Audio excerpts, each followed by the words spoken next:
Ambedkar Nagar Bahujan Samaj party के राष्ट्रीय अध्यक्ष और पूर्व मुख्यमंत्री मायावती के जन्मदिन के मौके पर नगर पंचायत राजे सुल्तानपुर की राजनीति में बड़ा बदलाव हुआ। युवा बीजेपी सिपाही राधेश्याम पांडे ने 51 ब्राह्मण समर्थकों के साथ बीजेपी को अलविदा कहकर बसपा की सदस्यता ली। मौके पर आयोजित कार्यक्रम में बसपा नेताओं ने नवागंतुकों का गर्मजोशी से स्वागत किया। राधेश्याम पांडे ने कहा कि वो बसपा सुप्रीमो मायावती की सामाजिक न्याय, सर्वजन हिताय और संविधान की मजबूती के विचार से प्रभावित होकर पार्टी में शामिल हुए। उन्होंने कहा कि बीजेपी में युवा और समाज के बड़े वर्ग की अनदेखी की जा रही है, जिससे आहत होकर उन्होंने निर्णय लिया। बसपा नेताओं ने इसे पार्टी की नीति और जनाधार में बढ़ोतरी का संकेत बताया। कहा कि आने वाले समय में बसपा को और मजबूती मिलेगी। कार्यक्रम में मौजूद नेताओं ने विश्वास जताया कि राधेश्याम पांडे के आने से नगर पंचायत राजे सुल्तानपुर में बसपा की पकड़ मजबूत होगी। स्थानीय राजनीतिक गलियारों में इस घटनाक्रम को आगामी चुनाव से जोड़कर देखा जा रहा है, जिससे बीजेपी खेमे में हलचल मची है। पत्रकार महोदय, सबसे पहले आपके दर्शकों को सादर प्रणाम करते हैं और उत्तर प्रदेश की सबसे सशक्त महिला मुख्यमंत्री आयरन लेडी बहन कुमारी मायावती जी को आपके चैनल के माध्यम से उनके जन्मदिन पर हार्दिक शुभकामनाएं प्रेषित करते हैं। और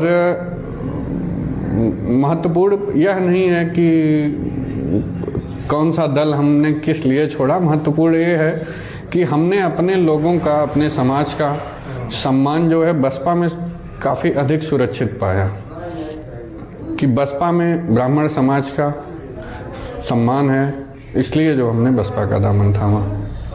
कार्यकर्ताओं की अनदेखी नहीं है और ब्राह्मण, खासकर ब्राह्मण समाज उपेक्षित नहीं रहा। ब्राह्मण समाज अगर कहीं सम्मान पाया तो एन डी तिवारी जी मुख्यमंत्री थे, या तो तब पाया और या तो बहन जी की सरकार में पाया। बहन जी की सरकार में जितने ब्राह्मण नेताओं का सम्मान था, ब्राह्मण कार्यकर्ताओं का सम्मान था, ब्राह्मणों का सम्मान था, उतना सम्मान कहीं मिला नहीं। और ब्राह्मण सम्मान का ही भूखा होता है। ब्राह्मण को कोई राजनीतिक लाभ की जरूरत नहीं होती है। ब्राह्मण कभी आपसे आवास, अनाज, बिजली, पानी की अपेक्षा और लोगों की अपेक्षा बहुत कम करता है, लेकिन ब्राह्मण सम्मान का भूखा होता है और सम्मान जो है वो यही सुरक्षित है बसपा नहीं। इस कार्यक्रम में सिपाही, भाजपा का एक समर्पित सिपाही था, विचारधाराएं मिलती थीं, लेकिन जो है कहीं कहीं अपने लोगों के साथ न्याय नहीं हो पा रहा था। पत्रकार महोदय, एक बाबा तुलसीदास जी एक लाइन लिखे हैं रामचरितमानस में कि यद्यपि जग दारुण दुख नाना, सबसे कठिन जाति अवमाना। जात का अपमान जो है सबसे कठिन दुखों में एक है और ब्राह्मण कहीं न कहीं उपेक्षित है इस सरकार में। इसलिए जो है अपने लोगों के साथ मैं न्याय नहीं कर सकता हूं। अगर न्याय नहीं कर पा रहा हूं तो उस दल में, उस सरकार में, उस सत्ता का कोई औचित्य नहीं है। तो आप अकेले जा रहे हैं कि कई साथियों के साथ ही जा रहे हैं? नहीं, हमारे लोग जो सुख दुख में हमारे साथ रहते हैं वो सभी लोग जो आज शामिल हुए।